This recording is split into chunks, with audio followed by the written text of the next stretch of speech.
But what lies, as Nnamdi Kanu told now, what did he say, or as he said, that Nigeria is not proven on a daily basis? Commodore Laumi told us that government is shielding people. He told us about the over 400 borrow the change. Over 400 borrow the change identified as financing terror. Not one, not a single one has been taken before a court. But a young boy, Quadri, was railroaded into prison. What can be more criminal than that? All right. So at this point, it is now very clear to everybody that a prophet has once spoken. Oh yes. Now in this video, Dele Farotimi took time to explain some of the things that this prophet has said that will happen, and Dele Farotimi is now saying, "Oh, all those things are not happening." But you know what? I expect Dele Farotimi to call for the immediate release of Nnamdi Kanu. Oh yes, I expect him to do that. Even though him calling for the release of Nnamdi Kanu, they may not release him, but let him at least speak out so that it will be reckoned to him as righteousness. Oh yes, I expect some of these leaders, some of these governors that are crying now, I expect them to say, oh yeah, somebody has given us this prophecy and now this prophecy is coming to pass. Let us release this man so that he can also help us to stop all this. However, what most of them do is to come on TV, is to go on radio and talk, oh, it is happening, it is happening. But have you called for the release of that young man who is in the hands of the enemies? Have you spoken out? Have you, thought about what you would do to bring about his release? Have you? Please, in this video, we are going to watch once again where Dele Farotimi took time to explain some of the things that our leader has said that will happen. And today, Dele Farotimi has confirmed it. Say, Omo, it happened for real. Please watch this video. And then after watching it, when I go help me tell Dele Farotimi, I have great respect for him, of course. He's a man of no fear and he's a brave man. So please, I want you to help me drop a comment on this comment section. Tell Dele Farotimi to call for the release of Nnamdi Kanu. That is one of the things we want him to do at this point. As I said, even though him speaking, we may not actually, make them release him, but at least let him speak at all so that it will be reckoned to him as righteousness. Please watch this video, then you drop your comment on the comment section. That I thought I had brought to a close last week. Remember when I was asking, was it who are the cows? Or whatever, something to do with cows, because we've obviously become a country. So this morning, I've decided I would like to speak to a subject that I can no longer escape walking away from. And it is the subject, accomplices to genocide. Yeah, you heard that. Accomplices to genocide. Who are accomplices? Accomplices are generally used when you're speaking to the commission of a crime or a misdeed or some infraction, and you are an accomplice because you took part. Some will take active part. Some, they took part because they knew and they condoned by their silence. You might be rendered an accomplice simply because you kept quiet in the face of evil. You might be rendered an accomplice because your silence profited you, or you might be an accomplice simply because you were too scared to talk even when you knew the truth. So your fear of livelihood, your fear of yourself, for your life, kept you quiet, or you went further by normalizing the evil because you kept quiet in the face of evil narratives and hagiographic assertions. You become complicit. So I want to talk this morning about accomplices. Remember when your brother or your sister was busy pilfering meat from the pot? You saw it, but you said no word. Broke code. You're an accomplice. You didn't taste any part of the meat, but you're as much a thief as the person who stole it. You know how the West received all the stolen monies from Nigeria, and then they continue to pontificate and tell us about how fantastically corrupt we are? Don't worry, they are accomplices. The next receiver of stolen property is himself a thief, just as much of a thief as the person who stole. Yorubas will talk about Entogbepo Loja, the person who has stolen the good is not as guilty as the fence, the receiver of the stolen property. Accomplices. So when I speak to accomplices, I'm talking about those who have taken benefit either by their silence or their own actions, but they took benefit. They have been rendered accomplices either by their silence or by their active participation in these deeds. So there have been many accomplices, but today I want to speak specifically to the crime of genocide that is going on in Nigeria today. What is genocide? Genocide is when a particular group of persons or people are consistently, persistently attacked with a view to extermination. How do you exterminate a people if not by chasing them off their land? If not by killing them indiscriminately? If not by beheading them and having them buried in mass graves? What else? Exactly what else is genocide? What we're seeing in northern Nigeria today, from Zamfara to Katsina to the Benue Trough to the Plateau, in Enugu, in multiple parts, it's nothing but genocide. These are genocidal killings, and it's well documented, hidden in plain sight, and we're all looking at it, and we are lying to ourselves that is anything other than genocide. You know, there is a Nigerian politician who constantly rubs our face in it. It particularly pains me every time he says it. He says, what will Nigerians do? They don't react. They don't do anything. He says it garrulously. I disagree with his delivery, but the truth is not devalued, even in the mouth of those with whom you disagree. I speak of no other than Farotimi Amici. You must have heard him multiple times talking about exactly how much we don't do anything, even when we have the information. But has he lied? Has he lied? There have been stories and murmurings, allegations that Obadiah Malafia was killed to silence him for the things he knew and the things he had said. A lot of us, we've only seen the Obadiah Malafia interview because a clip taken from the 33rd minute of a 37-minute interview that he gave to Info News or so. Just a short clip was shown of that. And because of that short clip, we have all been Obadiah Malafia. There is a genocide going on. Obadiah Malafia has been killed, or perhaps it was simply his time. I will not engage in conspiracy theory, but the important thing is this: whether he was killed, whether he died naturally, Obadiah Malafia left clear, unambiguous words, and these words are being lived out on a daily basis. For those who have ears, hear me and hear me clearly. Go and find Obadiah's full clip. It's on Info News. Yeah, go to YouTube, watch the full clip.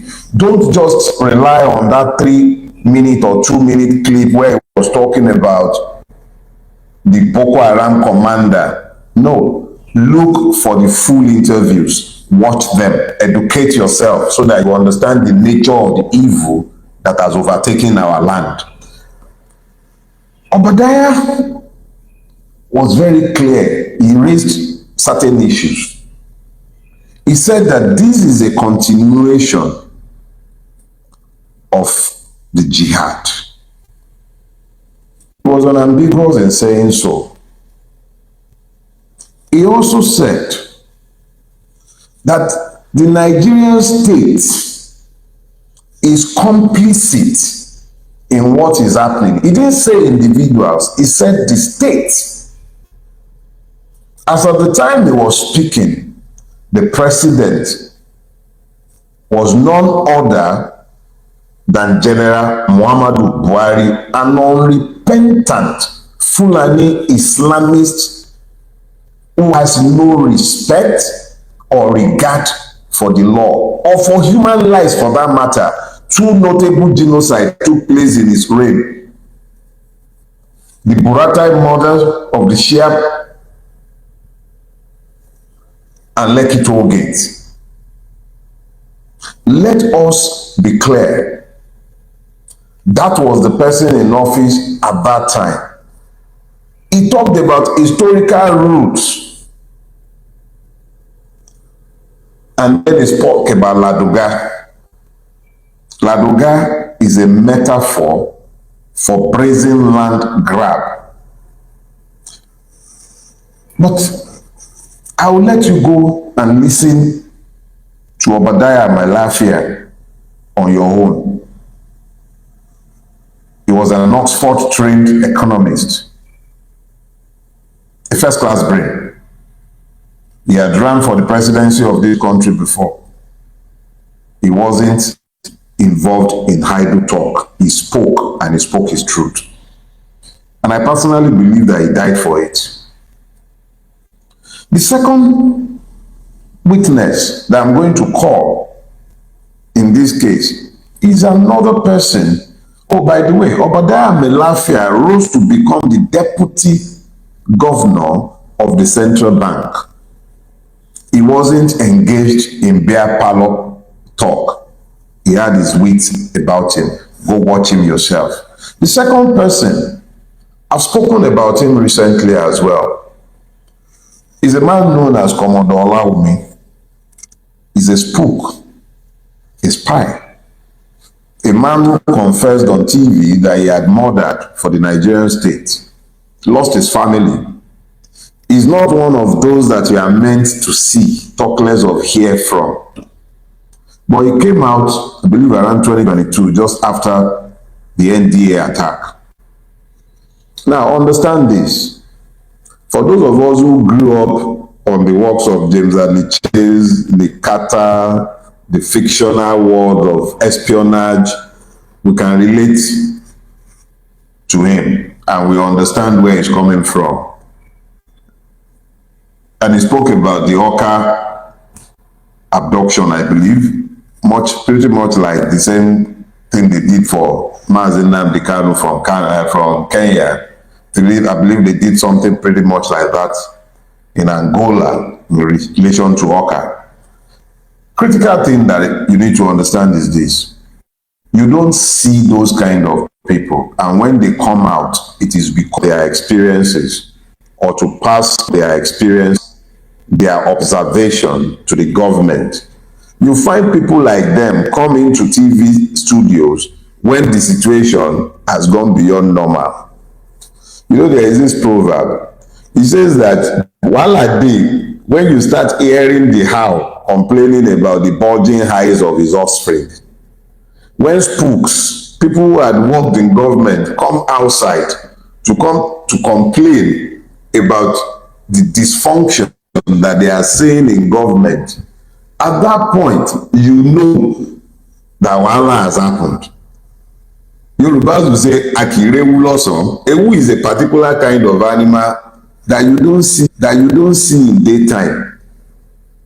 Ewu is a kind of rat, I believe. Ewu would ordinarily be found only at night, but when you see it in daytime, you know there is something wrong somewhere. Those who are better with Yoruba will be happy Nigerians across the length and breadth of Nigeria that they are known to the government. That people, I don't know what's going on this morning. I would hate to imagine that my system is being attacked, but you will manage with me, we'll manage each other. The key thing that Olawumi did was he said that persons in government knows the culprits. Olawumi further told us that there are persons in government I am aware of the attack on the stream. You can't hear me? Oh, wow. Okay, let me pause for a second and get indication from you guys that we're fine before proceeding. So can you hear me now? Okay. Hanging video and voice. Okay, somebody says they can hear me now. Now you can hear me. So let's continue. We'll manage it. It's fine. So Colonel Olaomi came into the public space and he told us, he said there are persons in government who are the financiers, godfathers of everything that we are seeing. That there is no distinction, that we can call them Boko Haram, militants, bandits. That is one and the same. One and the same. Remember that Obadiah had told all of us earlier on that a serving governor in northern Nigeria is or was the commandant of Boko Haram in Nigeria. Now, Commodore Olaomi came out in 2022 and he said very clearly to all of our hearing in a TV station, in alarm, hoping to rise laws up so that we understand the urgency of our situation. That was what brought him out. The same thing that brought out an Obadiah Mailafia that made him speak. This was the same thing that brought out Olaomi. Olaomi is sounding alarm, is sitting in a TV studio telling you how his own life had been destroyed by his service to our country, how he lost his family in the belief in a federal Nigeria. He defined himself clearly. He explained the challenges to us clearly. That man was screaming in the marketplace because we have blocked our ears. Nnamdi Kanu was saying pretty much the same thing. The only difference is we did not like his voice. We did not like his tone. I didn't like his tone, and I certainly do not approve of his method. But what lies, as Nnamdi Kanu told now, what did he say, or as he said, that Nigeria is not proving on a daily basis? Commodore Olaomi told us that government is shielding people. He told us about the over 400 borrow the change. Over 400 borrow the change identified as financing terror. Not one, not a single one has been taken before a court.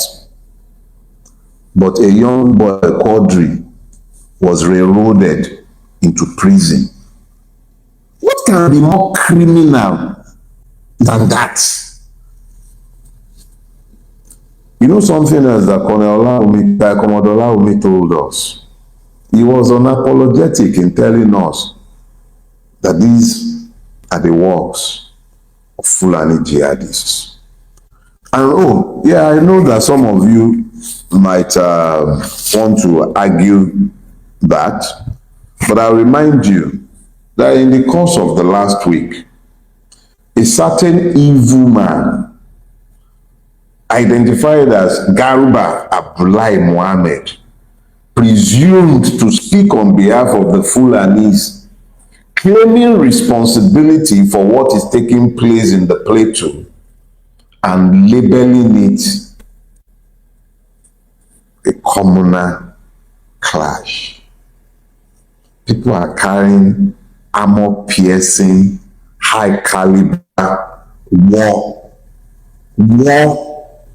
guns, and they are fighting a communal war, a communal clash that has taken you to begin to depopulate land and resettle and rename them, and it's still a communal clash. You're looking for the accomplices to genocide. Garba Abdullahi Mohammed should be one of the first But then he will be in good company, wouldn't he? Did Bayo Ononuga not issue a statement where he characterized this genocide as a communal clash? Is it other farmer clash? How? Brazen genocide that is happening in plain sight. Olawumi told us that the people doing this are in government. They have been in government for a while. It didn't start with Bulaba. It didn't start with Buhari. They've always been part and parcel of government, but never tolerated and allowed to act with this level of impunity. There was some pretense at restraints. There were pretenses at restraint. There were attempts to use the law like El-Rufai used it in Ladoga. But this, where people are driven off their land and the land is resettled by Fulanis who are not even indigenous to the land, and the government is sitting by and the government is talking about communal clashes. When does it become collusion? At what point can we call it collusion? Exactly when is it okay to admit to the fact that these are no longer isolated accidents? When are we going to agree that this is a well-coordinated operation in which a whole lot of people are complicit? Wasn't it in this same country that Buhari's man was telling us that they should give up their land for peace? There was something instructive in the Olawumi interview, which a lot of you also haven't seen, but you've seen clips. You are too lazy to read. You can't be too lazy to watch. I implore you, go and find my last year's videos. Listen to Olawumi's interview on channels. All these are readily available on YouTube. These men risked their lives to tell you the truth. I'm risking my life to draw your attention to the truth that they have told you. Why can't you just do something? Go, educate yourselves. Become aware of these facts, because when they are done in the Middle Belt, on the plateau, when they are done, they're coming towards the sea. They have to dip the Quran in the waters, whatever the heck that means. Dubai, that was busy prosecuting financiers of terror in Nigeria, is a Muslim country. They are prosecuting terrorists, and you, a supposed secular country, is mollycodding terrorists. You just released 390 terrorists that you are claiming that you have rehabilitated, and we are still asking who they are accomplices to genocide are. You don't know T.Y. Danjuma. Let me tell you who he is. T.Y. Danjuma was one of the spearhead of the second coup, the one that killed Ironsi, the one that killed Fajui, and the one that began the pogrom in the north. Today, the same T.Y. Danjuma who rose to become the chief of army staff, who was the minister of defense under Obasanjo when Obasanjo came in 1999. One of the wealthiest Nigerians, no surprise, He was one of the owners of Nigeria. He was on national TV, equally speaking, stridently. He said they collude. He said you should harm yourselves, that you cannot depend on the Nigerian army to protect you. He spoke extensively to the need for individuals to hold on to their right to self-defense. Beautiful words. But let me remind you, the first thing the Nigerian state usually does that will precede most of this genocide, and you have Melafia's word if you go and listen to him, and we have multiple accounts. The Nigerian army or police will declare a curfew. And once the curfew is declared, they will come onto the communities and disarm the communities, remove even bows and arrows, according to Melafi, render these people incapable of defending themselves and left with nothing. And then these Fulani terrorists would come bearing automatic weapons, high caliber automatic weapons, against people who have nothing with which to defend themselves. Slaughter children in their beds. You've seen pictures coming out of Irigwe and coming out of Bokos. Slashing them in their bed, killing human beings without compassion. And when they attempt, if they have illicit arms to defend themselves, the police and army will come back, and those who were merely defending themselves become the suspects that the army and police will be parading as the culprits. I'm sure there are exceptions, but this is the general situation. And if you thought that wasn't bad enough, then you don't know anything about Jackson. A farmer, he was attacked on his farm, right there on his farm, by Fulani terrorists. Because who else would go onto a man's land and attack him on his own farm, stabbed him multiple times, and he managed to take the knife from his attacker, and he stabbed his attacker and killed the attacker. I left law school almost 3 decades ago, and I left law practice almost 7 years ago. But I remain a lawyer because of my education. If ever there was a classic case of self-defense, that was one. But what did the Supreme Court do? He was convicted for murder, sentenced to die for defending himself on his own farm against a person who had caused him multiple injuries. No level of defense counsel's incompetence can explain the criminality of the system that will pronounce such a man guilty of murder.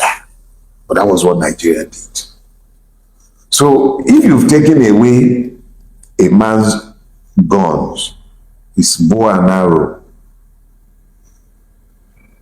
but he can't even defend himself with the weapon that he had wrested from the hand of the man who set upon him on his own land. How is this? You've criminalized the right to self-defense.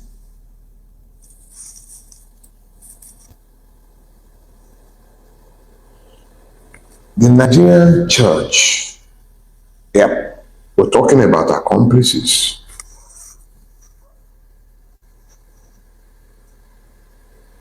Accomplices.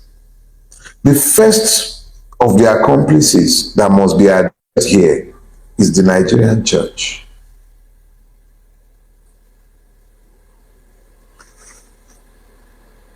Religion in northern Nigeria is not just religion, it's about ethnic identity in most cases.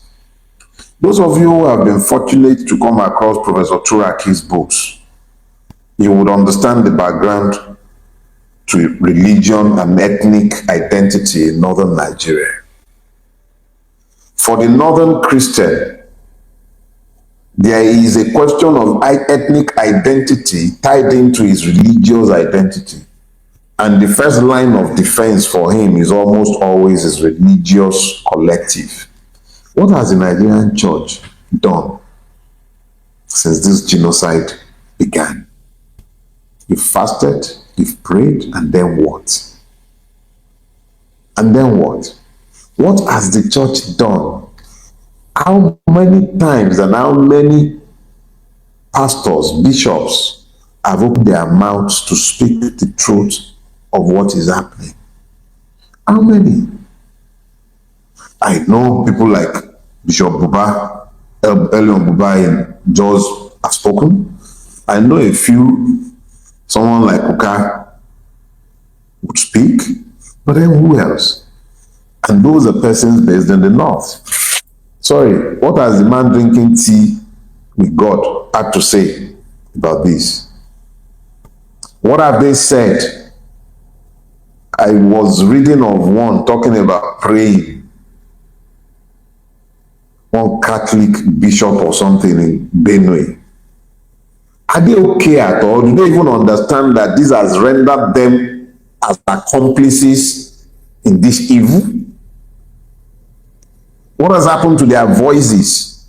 Why have they made it seem, and why have they turned it into a situation where those who are speaking to what is happening are being made to look like the lunatic fringe?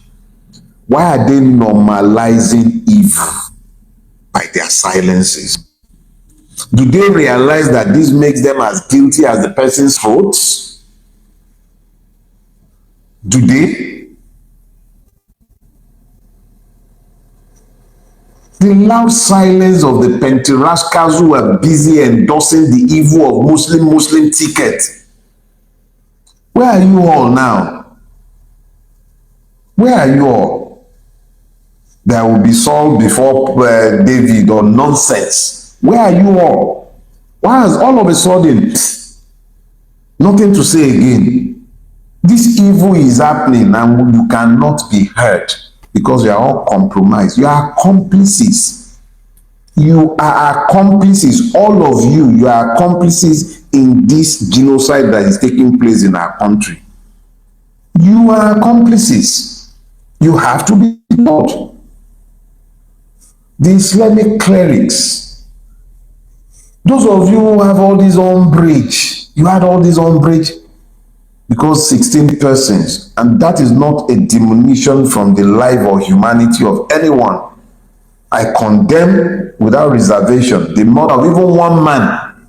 But what has happened to all of you since this has been happening? You normalize it. And is it Annie or whatever it is you call people you believe should be Muslims and not Muslims? Free. So it's okay to kill them. You want to Islamize Nigeria. I wish you would, the way Dubai is Islamized. Islamize Nigeria the way Saudi Arabia is Islamized, not this race to Kabul. And you are all keeping quiet.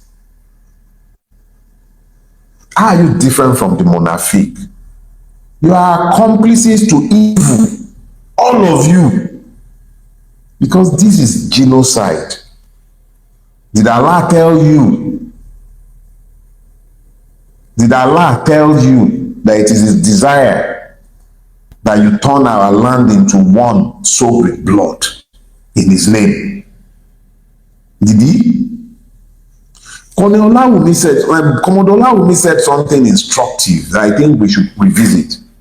He said he expected a turnaround in 2023. He was calculating that the APC would lose power because it was obvious they were not going to win in a free and fair election. He said he expected that we would soon be hearing a lot of revelations. Olawumi was very clear in saying this. But of course, the man who promised to continue the policies of Buhari was foisted on all of us. The jihad my Biafra had told us to expect in 2022 was not necessary because Bulaba would continue the policies, and he has. The same impunity with which killings have been going on in Nigeria with the full protection of the Nigerian state is exactly what is still happening today. He has indeed continued Buhari's policies, just as he promised. The policy of state complicity in genocide has been continued. But there are enough blames to go around, and there are enough accomplices to this evil. What about the political class? The governor of Plateau State wants to probe the killings of cows.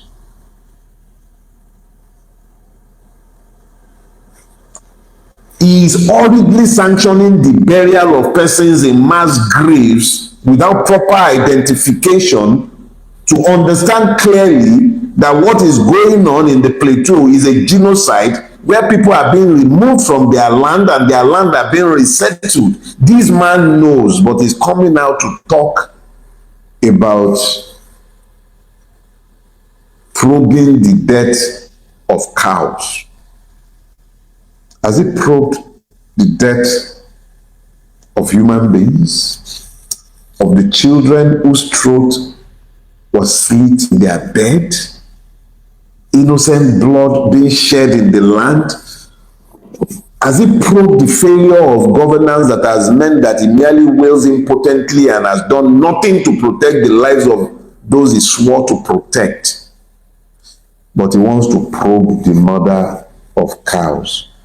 Rather like that one in Edo that went all the way to Kanu to go and be prostrating, but has not been heard saying a word about those who have been murdered in Benue, in Enugu, in his own land, in the Plateau. The political class is complicit. We already heard it from Olawumi. We heard it from my Biafra. We heard it from T.Y. Danjuma. All I'm doing is I'm echoing what you have been told by persons you may deem more sensible and less insane. They said it in public. Even the grand doyen of them all has said it repeatedly. Obasanjo has said it repeatedly. You can't trust the state to protect you again. The state is complicit. In the midst of all of this, the governor of Benue, a reverend father, somebody who you would imagine should be heaven focused, is busy banning somebody from visiting IDP camps. They are complicit. How is Peter Obi's visit to IDP camp something that requires the visa from a state? How does that make sense in a situation? The Amotekun sector commander in Oyo State, who walked away, Brigadier General Togu, spoke to multiple frustrations he had to deal with as sector commander. It was these frustrations that led him to resign his commission. And we're still talking about the persons who are complicit or who are accomplices. The government is complicit. The government of Nigeria, both at state and the federal level, are accomplices to genocide.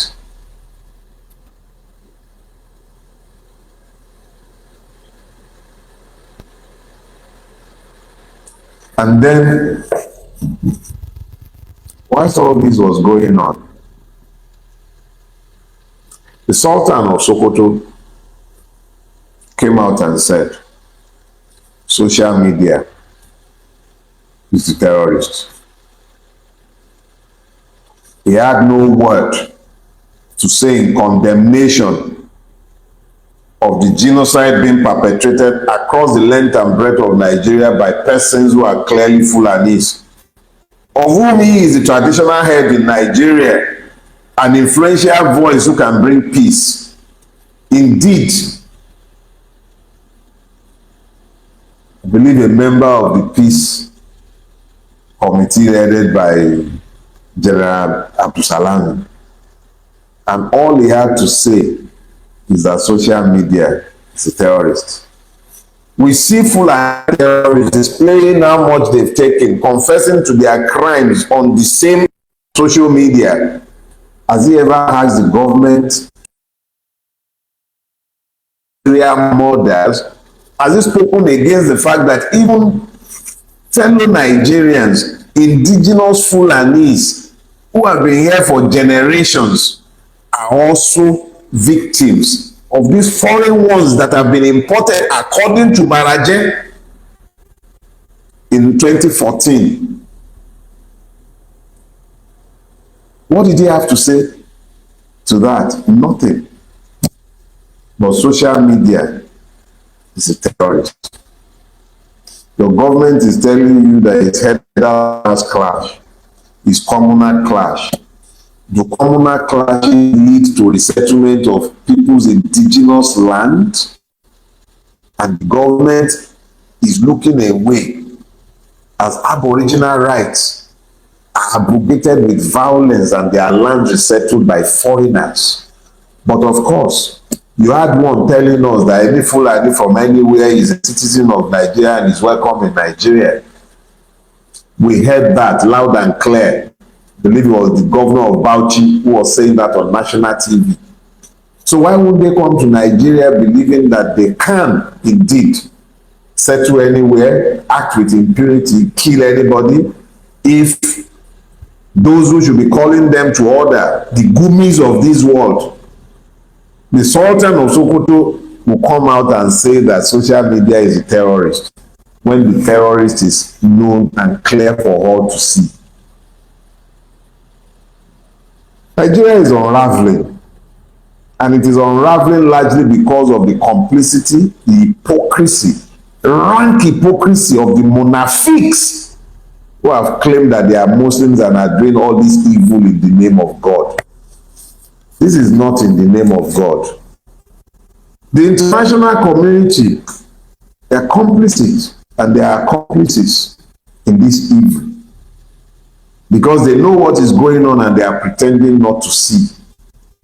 They have calculated that the unraveling of Nigeria is descent into some level of violence advances their own interest in Nigeria. The everyday Nigerian who has refused to get involved, believing that the solution will come when the El Dorado of a split might have happened. Let me remind you, even if Nigeria will split, it wouldn't split peacefully, given its current realities. It is achievable in peace if we ever find the grace to act together in concert, understanding very clearly that what we are faced with is not just state failure. We're not only dealing with state failure, we are dealing with the complicity of the state in the extermination of its own people. The cold calculation I have heard, I was speaking with a member of the Fulani aristocracy. This must have been around 2019, 2020, just before COVID. And as we were talking, I spoke to how she asked me, what do I think would happen with Nigeria going forward? And I said to her at the time that the way the country is going, with the constant state-sponsored or state-enabled wars going on in many parts of its territory, that I was worried about the long-term viability of Nigeria. And she said to me, she said, you are too much of an alarmist and you look at things too myopically. I was like, really? She said, yes. That, don't I realize that worst case scenario, now how many Nigerians do you think we are? I said there should be about, they say we are like 200 million. She said, yeah, right there. Now, let's say 10% dies, another 10% goes off into exile, then things will settle. I felt a cold chill run down my spine because she came across cold-blooded and she just discounted to my hearing 20 million lives that she's willing to accept as collateral damage. All right. So, what do you think? Please do well to drop your comment on the comment section. All right. I'll see you in my next video. Thank you. God bless you.